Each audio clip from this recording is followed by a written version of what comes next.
હું ડૉક્ટર હેમાંગીબેન વાલજીભાઈ પટેલ કતપુર પ્રાથમિક શાળામાં હું પ્રાથમિક શિક્ષક તરીકે ફરજ બજાવું છું. 27 વર્ષના નોકરીના અનુભવ દરમિયાન મેં મારા બાળકો સાથે માતા બનીને ઓતપ્રોત થઈને કાર્ય કરેલ છે. બાળ પ્રવૃત્તિઓ જેવી કે બાળ વાર્તાઓ, બાળ જોડકણા, બાળ ગીતો દ્વારા બાળકોને શૈક્ષણિક કામગીરી કરી અને બાળકોને જ્ઞાન આપેલ છે.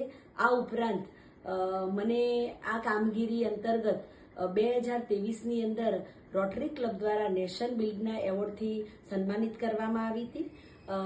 ત્યારબાદ 2024ની અંદર મેં ગુજરાત રાજ્ય પારિતોષિકમાં પણ નોમિનેશન કરેલ છે અને આ નોમિનેશન દરમિયાન આમાં 5 પ્રકારના આયામો સિદ્ધ કરવાના હોય છે, જેવા કે શૈક્ષણિક તાલીમ, વ્યવસાયિક તાલીમ, શૈક્ષણિક સજ્જતા, માનવ સંસાધન, શૈક્ષણિક કામગીરી, સાંસ્કૃતિક કામગીરી, સામાજિક સેવા. આ ઉપરાંત ઘણી બધી પ્રવૃત્તિઓ સાથે હું સંકળાયેલી છું અને તેના દ્વારા આ એવોર્ડ નોમિનેટ કરવામાં આવ્યો છે. તો આ તબક્કે હું મારી શાળા, મારી શાળાના ભૂલકાઓ, મારા માતા પિતા સર્વેનો હું આભાર માનું છું.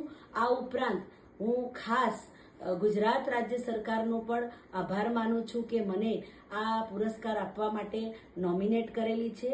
તો અંતઃકરણપૂર્વક હું ગુજરાત સરકારનો આભાર માનું છું અને હું હજુ પણ આગળ મારી આ સિદ્ધિને વધારે વેગવંતી બનાવીશ તે માટે હું ખાતરી આપું છું. આભાર.